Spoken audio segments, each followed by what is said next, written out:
ఓం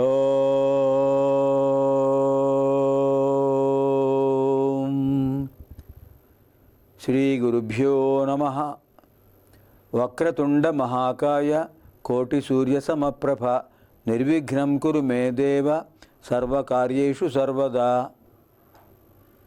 శరదిందు వికాసమందహాసాం స్ఫురదిందీవరలోచనాభిరామాం అరవింద సమాన సుందరాస్యాం అరవిందాసన సుందరీముపాసే. అజ్ఞానతిమిరాంధస్య జ్ఞానాంజనశలాకయా చక్షురున్మీలితం యేన తస్మై శ్రీగురవే నమః. వ్యాసం వసిష్ఠనప్తారం శక్తేః పౌత్రమకల్మషం పరాశరాత్మజం వందే శుకతాతం తపోనిధిం.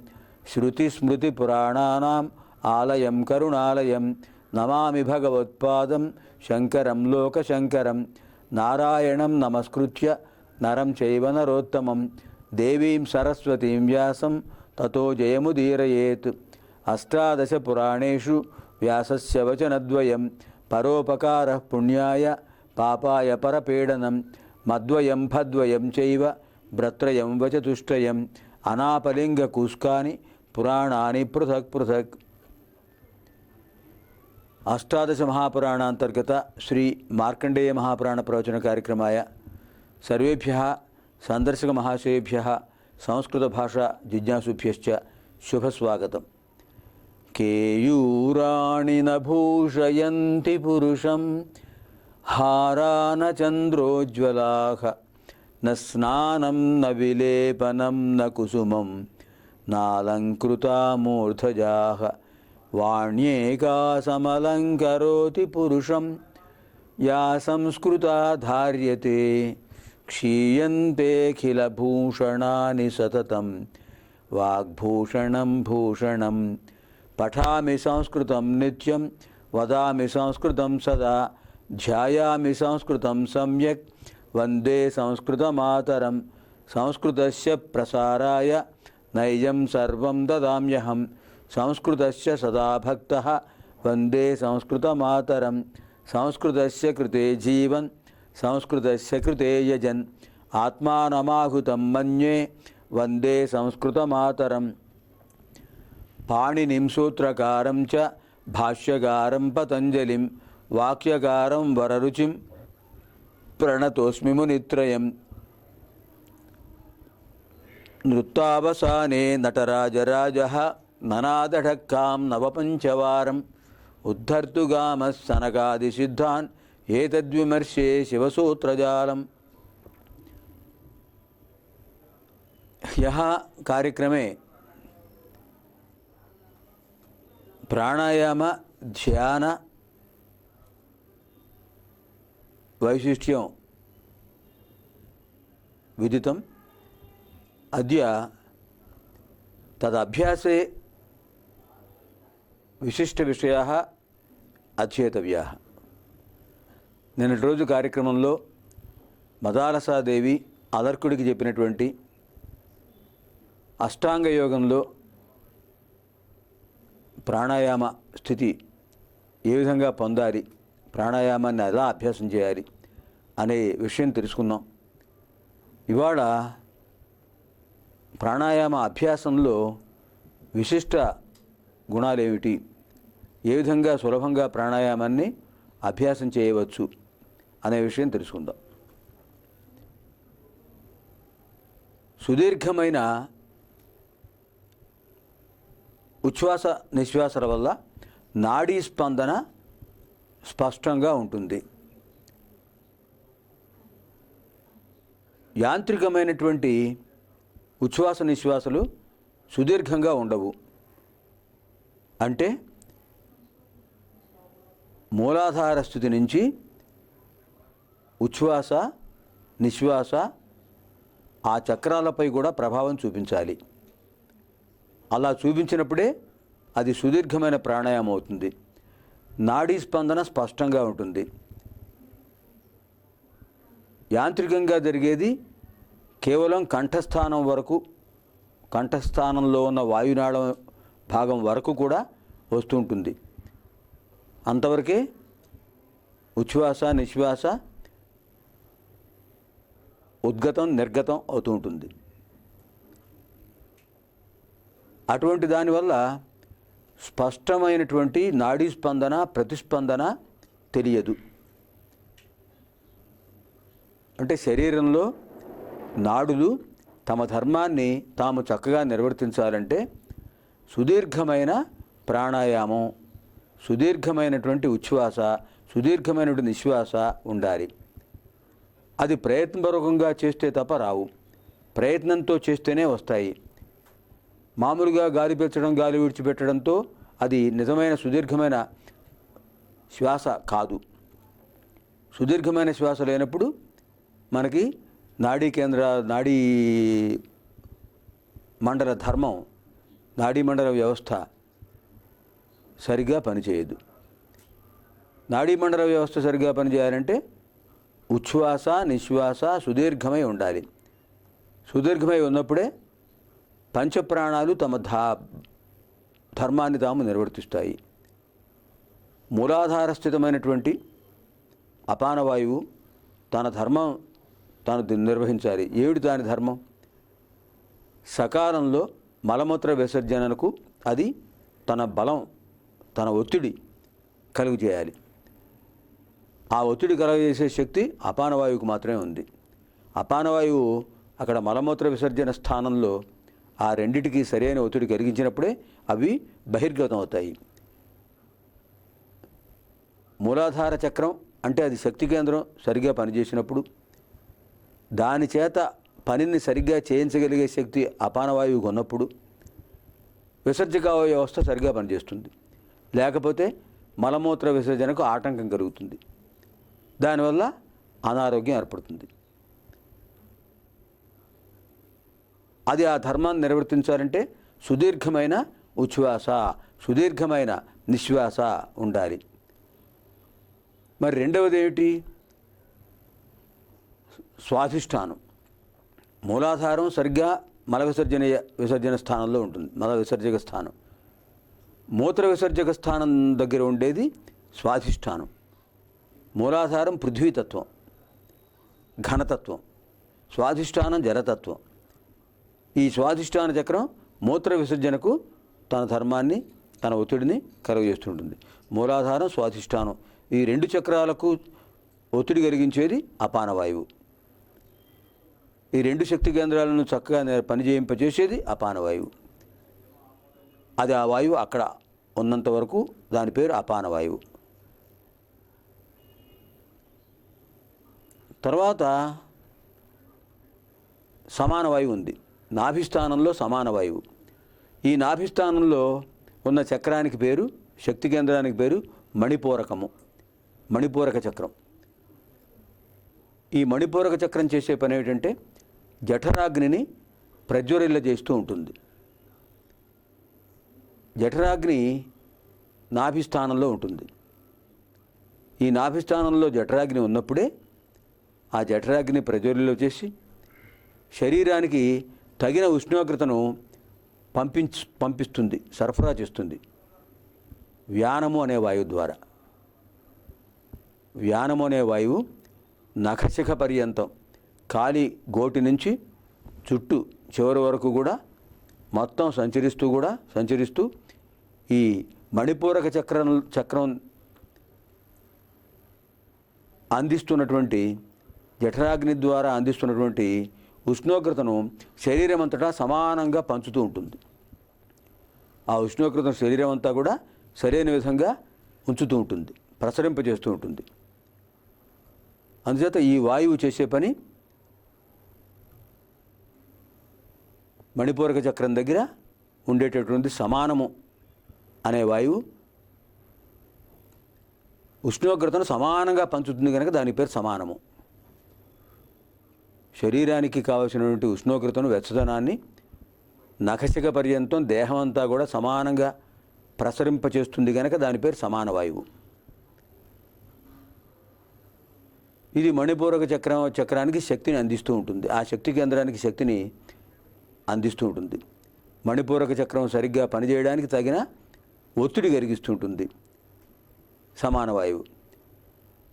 దాని తర్వాత ఇక్కడ అనాహత చక్రం ఉంది. అనాహత చక్రం, ఈ అనాహత చక్రం గుండెను కొట్టుకునేటట్టు చేస్తుంటుంది. గుండె కవాటాలు ముడుచుకోవటం తెరుచుకోవటం, ముడుచుకోవటం తెరుచుకోవటం చేస్తుంటాయి. ఆ కవాటాలు ముడుచుకోవడానికి తెరుచుకోవడానికి తన పీడనాన్ని ఇస్తుంటుంది ఈ ఇక్కడ ఉన్న వాయువు.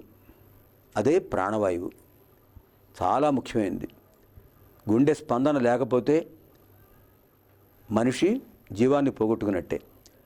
అంటే మనిషికి చైతన్యాన్ని కలిగించేది ప్రాణవాయువు. అది అనాహత చక్రాన్ని సరిగ్గా పనిచేసేట్టు చేస్తుంటుంది. అనాహత చక్రం అనే శక్తి కేంద్రానికి శక్తిని అందిస్తుంటుంది. ఆ శక్తి కేంద్రం తన ధర్మాన్ని నిర్వర్తించడం ద్వారా గుండె యొక్క కవాటాలని తెరుచుకోవడానికి ముడుచుకోవడానికి వ్యవస్థను ఏర్పరుస్తుంటుంది. ఆ వ్యవస్థను కలిగించేది ప్రాణవాయువు. అప్పటికి మనకి 3 వాయువులు అయ్యాయి, చక్రాలు 4 అయ్యాయి. మూలాధారం, స్వాధిష్టానం రెండిటికి అపానవాయువు శక్తినిచ్చేది, ఒత్తిడిని కలిగించేది. మణిపూరకం దగ్గర సమానం అనే వాయువు అక్కడ శక్తినిస్తుంది. ఉష్ణోగ్రతను సమానంగా పంచుతూ ఉంటుంది, ప్రసరింపజేస్తూ ఉంటుంది. తర్వాత అనాహతం అనే ఈ శక్తి కేంద్రం దగ్గర ప్రాణం అనే వాయువు ఒత్తిడి కలగజేస్తూ కవాటాలని సంవృత వివృత ప్రక్రియలకు కారణభూతం అవుతూ ఉంటుంది. దీని తర్వాత కంఠస్థానం దగ్గర ఉండే చక్రాన్ని విశుద్ధి చక్రం అంటారు. విశుద్ధి చక్రం. ఇక్కడ ఉండే వాయువు పేరు ఉదానః. ఉదానః కంఠదేశస్థ. హృది ప్రాణో గుదేపానః సమానో నాభిసంస్థితః ఉదానః కంఠదేశస్థో వ్యానః సర్వశరీరగః. ఇక్కడ ఉదానం అనే వాయువు ఏం చేస్తుంది? ఈ ఉదానం అనే వాయువు కంఠస్థానంలో ఉండి వాయునాళం ద్వారా వాయువును, ఆహారనాళం ద్వారా ఆహారాన్ని పంపించే శక్తి కలిగి ఉంటుంది. ఇక్కడ పంపించడానికి తన ఒత్తిడిని కలగజేస్తుంటుంది. ఇక్కడ ఉన్న చక్రం పేరు విశుద్ధి. విశుద్ధి చక్రం. ఈ విశుద్ధి అనే శక్తి కేంద్రం ఏం చేస్తుంటుంది? మనం మాట్లాడటానికి, ఆహార స్వీకరణ చేయడానికి, వాయునాళం ద్వారా గాలిని ప్రసరింపజేయడానికి, ఆహారనాళం ద్వారా ఆహారాన్ని పంపించడానికి శక్తినిస్తూ ఉంటుంది విశుద్ధి చక్రం. ఈ విశుద్ధి చక్రానికి ప్రేరణ కలిగించేది ఉదాన వాయువు. ఇంకా ఒక వాయువు ఉంది, ఒక చక్రం ఉంది. ఆ చక్రం ఆజ్ఞాచక్రం. వాయువు వ్యానము అనే వాయువు. వ్యానః సర్వశరీరగః. ఆజ్ఞాచక్రం కనుబొమ్మల మధ్య మనం కుంకుమ లేదా విభూతి చందనం ధరించే చోట అది జీవాత్మ స్థానం అంటారు. ఆ జీవాత్మ స్థానంలో ఉంటుంది ఈ శక్తి కేంద్రం. ఆజ్ఞాచక్రమే శక్తి కేంద్రం. అంటే ప్రధానమైన మేధస్సుకు సంబంధించిన నాడీ కేంద్రాన్ని నియంత్రిస్తూ ఉంటుంది ఆజ్ఞాచక్రం. ఆజ్ఞలను ఇస్తూ ఉంటుంది. ఆజ్ఞలను అన్ని శరీర భాగాలన్నిటికీ కూడా ఇస్తూ ఉంటుంది. మేధస్సు నుండి వచ్చే కదలికల ద్వారా కదలికలను గ్రహించి ఆజ్ఞ ఇస్తుంటుంది కనుక ఆజ్ఞాచక్రం. జీవాత్మ ఇక్కడే ఉంటుంటుంది. మనం వెడుతున్నాం, మార్గంలో వెడుతున్నాం. ఒక ముళ్ళు కాలికి తగిలింది, చూడలేదు మనం. ముళ్ళు తగలగానే వెంటనే ఆజ్ఞాచక్రం ఏం చేస్తుంది? చేతికి పని చెప్తుంది. చేయి వెళ్ళిపోతుంది అక్కడికి. కంటికి పని చెప్తుంది, చూడమని చెప్తుంది. కన్ను చూస్తుంది. చెయ్యి ఆ ముళ్ళుని తీసేస్తుంది కాళ్ళలోంచి. వెంటనే జరిగిపోతాయి, క్షణికంగా చర్యలు జరిగిపోతుంటాయి. ఇంత వేగంగా చర్యలు జరగడానికి కారణం ఆజ్ఞాచక్రస్థితమైనటువంటి శక్తి. ఈ వ్యానం అనే వాయువు ఏం చేస్తుంది? మూలాధార చక్రం నుంచి, అంటే అపానవాయువు దగ్గర నుంచి అపానవాయువును, తర్వాత సమానవాయువును, ప్రాణవాయువును, ఉదానవాయువును సరిచేస్తూ వాటి ధర్మాలు చక్కగా నిర్వహిస్తున్నాయా లేదా చూసుకుంటూ అది ఈ ఆజ్ఞాచక్రానికి కూడా శక్తినిస్తూ మొత్తం శరీరాన్ని సమీక్షిస్తూ ఉంటుంది, దేహాన్ని సమీక్షిస్తూ ఉంటుంది.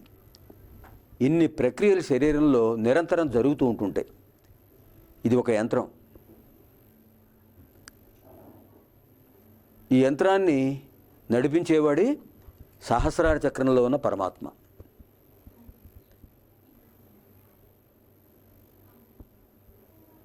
ఈ 6 చక్రాలు అధిగమించి ఆ పైన ఉన్నది సహస్రార చక్రం.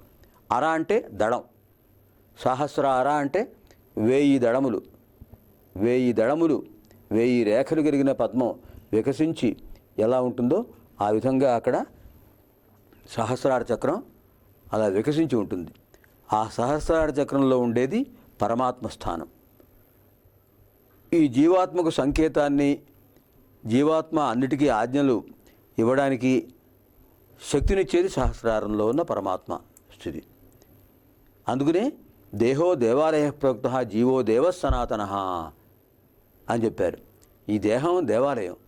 ఈ దేహం అనే దేవాలయంలో ఈ జీవుడనేవాడికి శక్తినిస్తున్నటువంటి దేవుడు తాను జీవాత్మలో ప్రవేశించి ఉంటాడు.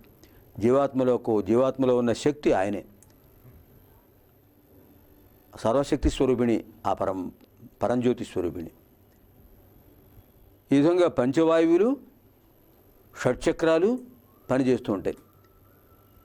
మూలాధార, స్వాధిష్టాన, మణిపూరక, అనాహత, విశుద్ధి, ఆజ్ఞ చక్రాలు 6.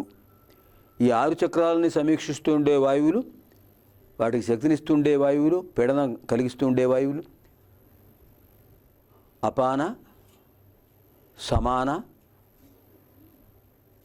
ప్రాణ, ఉదాన, వ్యాన వాయువులు.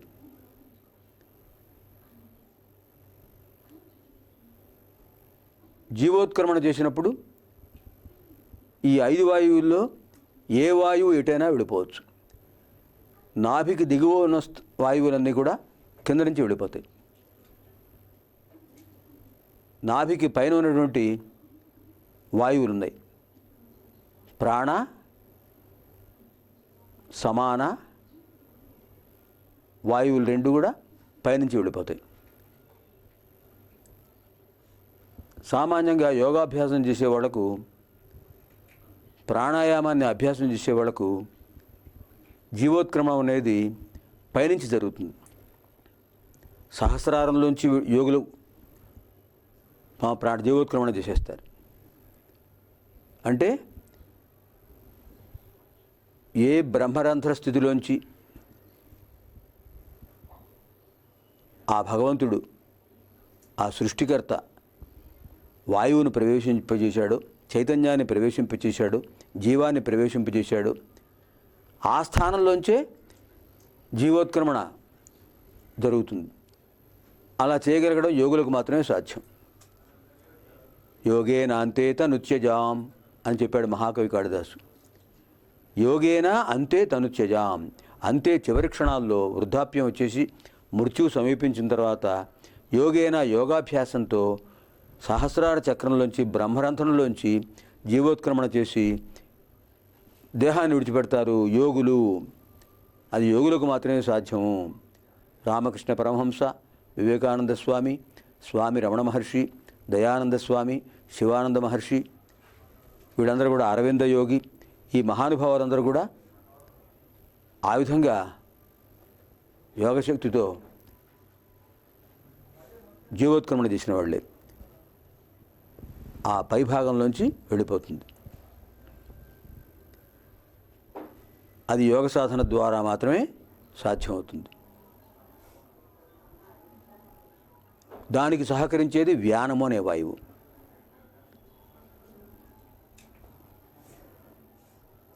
మిగిలిన వాళ్లకు నవరంధ్రాల్లో ఏ రంధ్రం నుంచైనా విడిపోవచ్చు. 2 కళ్ళు ఉన్నాయి,